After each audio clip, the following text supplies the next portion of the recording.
This is Adrian Hart with your Southeast Colorado news on seconews.org.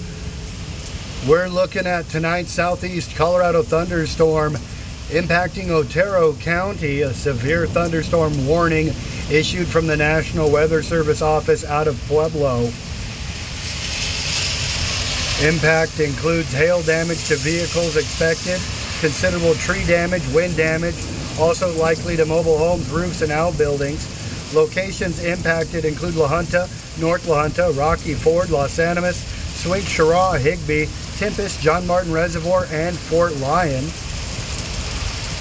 For your protection, you should move to an interior room of the lowest floor of a building. The thunderstorm damage threat this evening is considerable. Radar indicated hail damage possible from 1.25 inch hail. Wind threat radar indicated max wind gust at 70 miles per hour. This is from the National Weather Service office out of Pueblo. Oh, and you can just see that wave of rain hitting right here on Colorado Avenue in front of the Otero County Courthouse, watering those sunflowers. You can follow us on the Seco Weather page. Subscribe to the Seco News YouTube channel.